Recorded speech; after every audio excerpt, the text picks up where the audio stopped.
She found them on a rain-slick night, two small shapes huddled under the grocery awning. The older boy held the younger like a treasure, arms wrapped, chin tucked into matted hair. Their faces were smudged with street dust and something harder, the exhaustion of children who had learned how to become invisible. She crossed the street without thinking. At 62, caution had become habit, but she had a warm bowl, a blanket, and an empty chair at her table. They came with her. Nights stitched themselves into a new kind of life.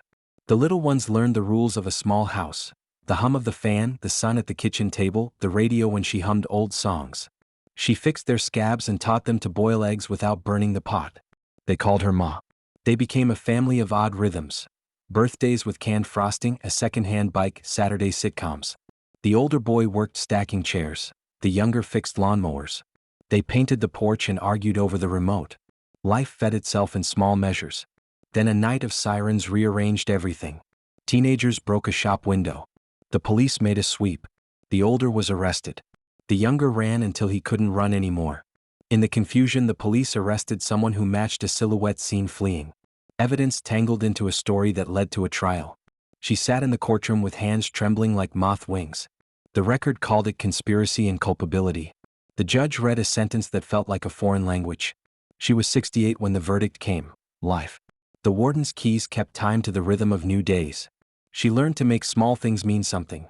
Reading to a woman in the next cell, knitting tiny mittens for donated dolls, listening to other women's soft confessions. She turned thin institutional light into private horizons. Outside, the boys grew. The older hardened into a man shaped by indignity. The younger found voice in a small nonprofit that smelled of coffee and stubborn hope. They never stopped pulling at the seam of her conviction.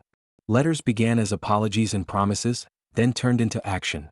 The younger taught himself to read case files and found witnesses who'd been missed, a misfiled surveillance tape, a mechanic's receipt placing one boy at a shop the night in question. They became a quiet army of two. They found a lawyer who believed the story and filed an appeal. The hearings were slow and domestic. Photocopies, clerk signatures, stale courtroom coffee.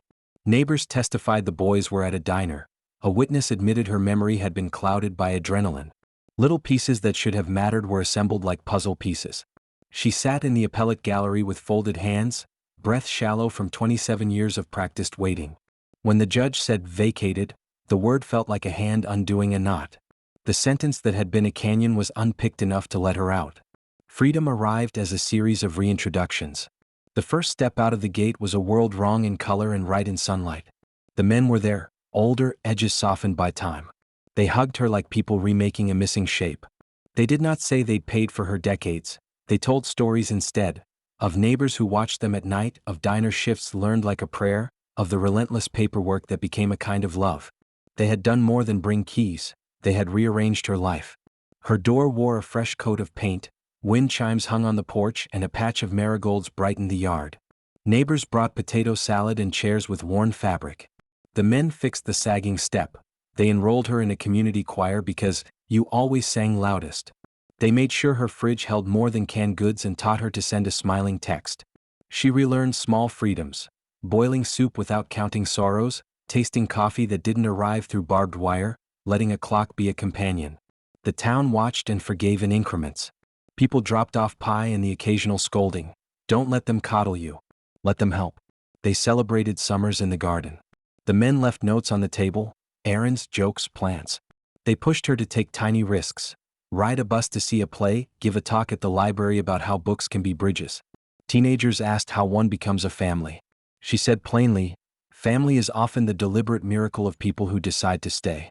Sometimes at night she sat on the porch and listened to the wind chimes, watching the two men move across the yard. She thought of the rain-slick night and the small decision that bent the course of many lives. She thought about the slow arithmetic of debt and gratitude. She refused to be a hero. She had only wanted to help. But the men insisted the world know what they'd done. A local piece told the story and the town felt a little kinder afterward.